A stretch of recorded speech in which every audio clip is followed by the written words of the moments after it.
সৈনিকরা বিভিন্ন ইউনিটে চলে যাবে এবং তাদের এবার এত বেশি রিক্রুটমেন্টের একটা মূল উদ্দেশ্য ছিল নির্বাচনটা যেন শান্তিপূর্ণভাবে, সুষ্ঠুভাবে এবং নিরপেক্ষভাবে এবং উৎসব মুখর হতে পারে। এই জন্য কিন্তু তাদের এই প্রশিক্ষণ তাড়াতাড়ি কমপ্লিট করে তাদের বিভিন্ন ইউনিটে পাঠাতে দেওয়া হচ্ছে। তারা এই আগামী 12 ফেব্রুয়ারি যে আমাদের জাতীয় নির্বাচন, এই নির্বাচনে তারা অংশগ্রহণ করবে। এই যে নির্বাচনে যারা বিশৃঙ্খলা সৃষ্টি করবে তাদের জন্য তাদের ফোর্সের সংখ্যা বাড়ানো হচ্ছে এবং কেউ বিশৃঙ্খলা সৃষ্টি করতে পারবে না। আপনারা যদি সবাই সহযোগিতা করেন, নির্বাচন খুব শান্তিপূর্ণভাবে হয়ে যাবে।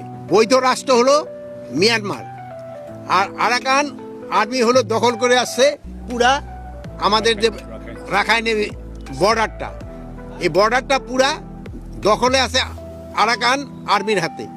মিয়ানমার আর্মি কিন্তু বর্ডারে নাই। এই জন্য আমাদের একটা তো সমস্যা ডেফিনেটলি হচ্ছে। বাট আমাদের যোগাযোগ হলো মিয়ানমার সরকারের সাথে। তা আমাদের কোনো কিছু হলে আমরা প্রতিবাদ জানাই মিয়ানমার সরকারকে। বাট আরাকান আর্মি যারা এখনো বর্ডার আছে তাদের তো আমরা এখনো বৈধতা দেই নেই, এবং তারা যে বিভিন্নভাবে বর্ডারে যে আমাদের কিছু কিছু সমস্যা সৃষ্টি করতেছে তা আপনারা জানেন।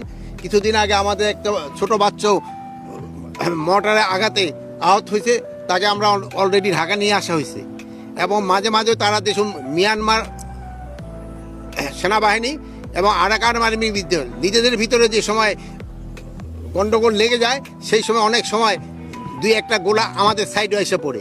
এই জন্য আমরা প্রতিবাদ করছি এবং এটা যেন ভবিষ্যতে না আসে এই জন্য আমরা সব ধরনের প্রস্তুতি নিচ্ছি। সীমান্ত সিল মানে কি? সীমান্তে তো সবসময় এই বাহিনী অলরেডি মোতায়েন আছে, বাহিনী মোতায়েন আছে। সীমান্ত দিয়া যদি কেউ কোনো রকমের কোনো কিছু সৃষ্টি করতে চায়, কাউকে ছাড় দেওয়া হবে না, কাউকে ছাড় দিতে হবে না।